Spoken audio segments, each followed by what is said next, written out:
Dear students, आज हम discuss करेंगे क्रोमोसोमल थ्योरी ऑफ इनहेरिटेंस। पिछले वीडियो में हमने बात की कि मेंडल का काम रिकॉग्नाइज क्यों नहीं हुआ, उसके पीछे क्या क्या कारण थे। मतलब up to 1900 it was not recognised and after the work of Hugo de Vries, Karl cons and शमाक, it was rediscovered. Then he got the credit. But before that, his work remained unrecognized. And there were various reasons, and we have discussed them in the previous video. Today we are going to discuss chromosomal theory of inheritance. Now, this theory was proposed by Sutton and Boveri. Sutton and Boveri, they worked independently. दोनों ने अलग अलग काम किया और 1902 में उन्होंने एक थ्योरी दी that is known as chromosomal theory of inheritance. Now what is this chromosomal theory of inheritance? Now it is important to know that what were the beliefs of this theory. Both of them they believed that chromosomes are the vehicles of hereditary informations. अभी तक आप जानते हैं कि या हम Mendelian factors की बात करते थे या हम जीन्स की बात करते थे। आपको होता है कि मेंडेलियन फैक्टर्स को ही अब जीन के नाम से जाना जाता है, लेकिन जब सटन और बोवरी ने 1902 में काम किया तो उन्होंने बोला कि उनका जो बिलीव था वो इस बात पे बिलीव करते थे कि जो हेरिडिटरी इंफॉर्मेशन के जो व्हीकल्स हैं वो कौन से होते हैं? वो क्रोमोसोम्स होते हैं। क्यों? क्योंकि जो जीन्स या मेंडेलियन फैक्टर्स हैं वो उन पर होते हैं। You can say this theory believes that chromosomes are the vehicles of hereditary information because jeans और Mendelian factors are located on them. Now both Sutton and Boveri, they found a close similarity between the transmission of hereditary traits and the behavior of chromosomes while passing from one generation to the next generation through the agency of gametes. Basically उन्होंने क्या किया कि जो hereditary trait होता है उसके transmission में और क्रोमोसोमल बिहेवियर में एक सिमिलरिटी होती है। ये किसके हिसाब से? सटन और बोवरी ने ये बात बताई कि ट्रांसमिशन ऑफ हेरिडिटरी ट्रेट्स और बिहेवियर ऑफ क्रोमोसोम्स में एक क्लोज सिमिलरिटी होती है जब वो ट्रांसफर होते हैं एक जनरेशन से दूसरे जनरेशन में। किसकी एजेंसी के थ्रू? गैमेट्स के थ्रू। आपको होता है कि क्रोमोसोम जो है वो गैमेट्स की एजेंसी के थ्रू जाते हैं। तो this was there another finding. No, they also suggested that segregation and independent assortment, आपको पता है we have discussed the law of segregation as well as law of independent assortment. Independent assortment, जब दो character की बात करते हैं तब आपको पता है कि एक कैरेक्टर की जो इनहेरिटेंस होती है that is not affected by the inheritance of other character. और सेग्रीगेशन का मतलब होता है कि जब गैमेट बनते हैं तो पेयर ऑफ एलील्स में से एक गैमेट में एक ही एलील जाता है।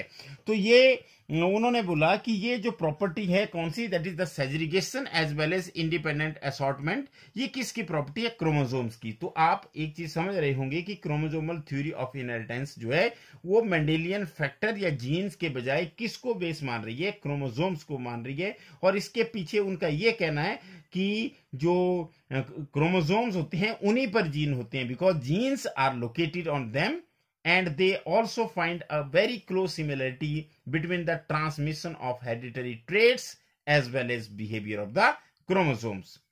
अब उन्होंने एक और बात बता दी कि इंडिपेंडेंट असॉर्टमेंट या सेग्रीगेशन की अगर हम बात करें तो ये प्रॉपर्टी जो है ये किसकी प्रॉपर्टीज हैं? These are the properties of chromosomes. अब अगर इस थ्योरी की हम बात करें तो इस थ्योरी के क्या सेलिएंट फीचर्स है ये अब हम डिस्कस करने जा रहे हैं। तो अगर इस थ्योरी की हम बात करें तो सबसे पहला इसका जो सेलिएंट फीचर है, सबसे फर्स्ट जो पॉइंट है दैट इज एवरी क्रोमोसोम और chromosome pair has a definite role in the development of an individual. ये बोलते हैं कि जो क्रोमोसोम होता है या क्रोमोसोमल पेयर होता है उसका इंडिविजुअल की डेवलपमेंट में बहुत ही इंपॉर्टेंट रोल होता है। Both worker they worked independently. Both workers found that loss of a complete or part of the chromosome produces structural and functional deficiency in the organism. ये बहुत इंपॉर्टेंट है. ये बोलते हैं कि क्या होता है अगर क्रोमोसोम में कोई हिस्सा क्या कर जाए, या तो छोटा सा हिस्सा उसमें से मिसिंग हो जाए, या उसका पूरे का पूरा क्रोमोसोम में मिसिंग हो जाए, तो आपको पता है हमारे पास जो है वो जेनेटिक डिसऑर्डर्स हो जाएंगे. मतलब क्या होगा कि उस ऑर्गेनिज्म के अंदर कोई या तो कोई स्ट्रक्चरल डेफिशिएंसी हो जाएगी या फंक्शनल डेफिशिएंसी. इसका मतलब कि जैसे मान लिया जाए हमारे पास ये एक क्रोमोसोम है. अब सपोज करें इसका कोई एक हिस्सा कम हो गया, सपोज करें ये हिस्सा कम हो गया, तो जो रिजल्ट इस क्रोमोसोम होगा वो इस क्रोमोसोम का नहीं होगा. दूसरे क्रोमोसोम का जो रिजल्ट होगा वो इससे डिफरेंट होगा. तो उन्होंने यही बोला कि जो क्रोमोसोम है या क्रोमोसोम का पेयर है उनका इंडिविजुअल की डेवलपमेंट में बहुत इंपॉर्टेंट रोल है, और अगर उसका कोई हिस्सा या वो पूरे का पूरा क्रोमोसोम खत्म हो जाए, लूज कर जाए, तो उससे क्या होगा, बहुत बड़ा स्ट्रक्चरल और फंक्शनल डेफिशिएंसी आ जाएगी ऑर्गेनिज्म में. दूसरा point, like hereditary traits the chromosomes retain their number, structure and individuality throughout the life of an organism.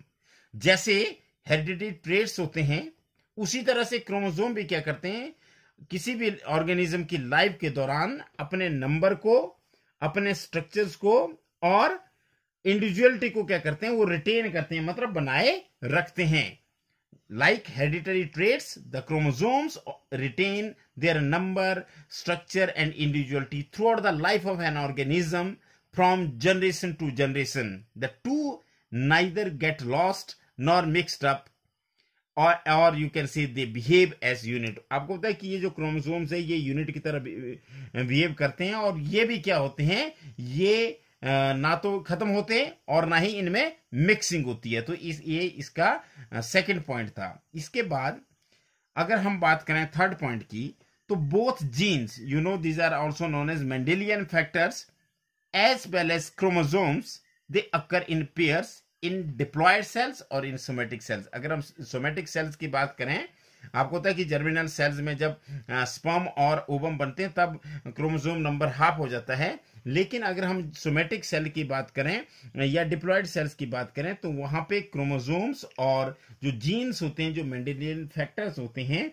वो किस में अकर करते हैं, वो पेयर्स में अकर करते हैं. तो ये 3 पॉइंट अभी तक मैंने आपके साथ डिस्कस किए कि क्रोमोसोम का इंडिविजुअल की लाइफ में बहुत इंपॉर्टेंट रोल है, और यदि उसका एक हिस्सा या पूरे का पूरा क्रोमोसोम खो जाए तो इंडिविजुअल की फंक्शनलिटी या उसके स्ट्रक्चर में कोई ना कोई डेफिशिएंसी आ जाएगी. और हेरिडिटरी ट्रेट्स जो होते हैं उन्हीं की तरह क्रोमोसोम्स भी अपने नंबर को, स्ट्रक्चर को और इंडिविजुअलिटी को रिटेन करते हैं throughout the life, generation to generation. ना तो वो मिक्स होते और ना ही वो लॉस्ट होते, और वो यूनिट्स की तरह बिहेव करते हैं. और दोनों जो होते हैं वो पेयर्स में होते हैं, सोमेटिक या डिप्लॉयड सेल्स में. अब अगर हम बात करें नेक्स्ट पॉइंट की, अ gamete contains only one chromosome of a type. आपको पता है कि पेयर में से एक टाइप के क्रोमोसोम में से एक ही जाएगा उसमें, and only one of the two alleles of a trait. आपको पता है कि जैसे एलील्स होते हैं उनमें से भी गैमेट में एक ही जाता है, तो क्रोमोसोम भी क्या होगा, अपनी तरह का एक ही जाएगा गैमेट में. तो this is also a parallelism between Mendelian factor as well as chromosome, that is they segregate during gamete formation. तो मतलब क्या होता है कि जो गैमेट होगा उसमें एक ही क्रोमोसोम आएगा, एक टाइप का, या एक ही एलील आएगा. मतलब only one of the two alleles of a trait, एक ट्रेट का भी एक ही एलील आएगा.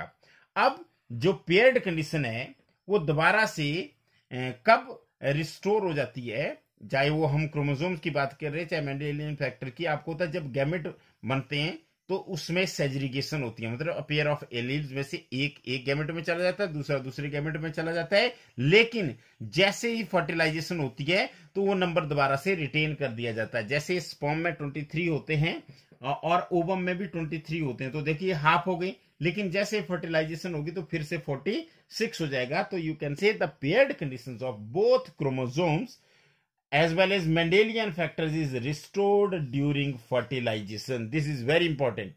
during gamete formation, that is, they receive only one chromosome of a type and only one of the two alleles. But during fertilization, their number is again restored. वो दोबारा से वो उसी नंबर को प्राप्त कर देते हैं. जैसे 23, 23 प्लस 23 कितना हो जाएगा हमारे पास 46. यहाँ पे हमारे पास 23 ही होंगे गैमेट्स में.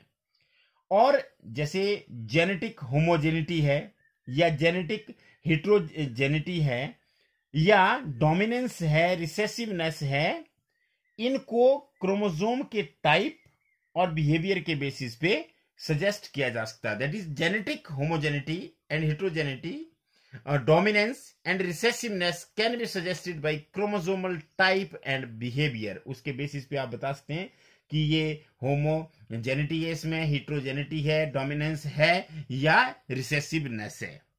अब अगर हम बात करें जो होमोलोगस क्रोमोसोम्स होते हैं वो मियोसिस के टाइम साइनेप्स होते हैं, मतलब साथ आ जाते हैं, एंड देन सेपरेट और segregate independently into different cells which establishes a quantitative basis for segregation and independent assortment of the hereditary factors. तो इसका मतलब कि जो होमोलोगस क्रोमोसोम्स हैं पहले वो साइनेप्स बनाते हैं, फिर उसके बाद वो क्या कर जाते हैं, वो सेपरेट करते हैं इंडिपेंडेंटली. और इससे आपको पता है कि जो जीन जिस तरह से सेग्रीगेट करते हैं, क्रोमोसोम भी उसी तरह से सेग्रीगेट करते हैं. और अगर किसी दो ट्रेट की बात करें तो वहां पे इंडिपेंडेंटली असॉर्ट करते हैं, that is randomly irrespective of the other jeans और alleles of the other trait. अब हमारे पास आ गया कि in several organisms sex of the individual is determined by specific chromosomes and these chromosomes are called as allosomes और sex chromosome. आपको पता है कि जैसे हमारे में मेल के केस में क्या होता है, हमारे में XY ये क्रोमोसोम का पेयर है कि जो मेलनेस को करता है, जबकि XX जो है ये फीमेलनेस को करता है. बाकी सारे के सारे क्रोमोसोम्स होते हैं वो सेम होते हैं, उन्हें ऑटोसोम्स कहा जाता है. तो इसका मतलब हमारी बॉडी के अंदर ऑटोसोम्स और एलोसोम्स होते हैं. एलोसोम्स का एक पेयर होता है और ऑटोसोम्स के 22 पेयर्स होते हैं. तो इसका मतलब है कि इंडिविजुअल का जो सेक्स होता है, जो जेंडर होता है, that is determined by specific chromosome and these specific chromosomes which determine the sex of an individual और organism, they are known as allosomes और सेक्स क्रोमोसोम. तो अब इसी से हम थोड़ा सा नेक्स्ट वीडियो में कोशिश करेंगे कि जीन्स और क्रोमोसोम किस तरह से एक दूसरे के पैरेलल है और उनके बीच में क्या पैरेललिज्म है, क्या सिमिलरिटीज है. तो उसको हम अगले वीडियो में स्टडी करेंगे. तो ये हमारे पास थी chromosomal theory of inheritance and it was given by proposed by Walter Sutton and Theodore Boveri in the year of 1902. Thank you very much.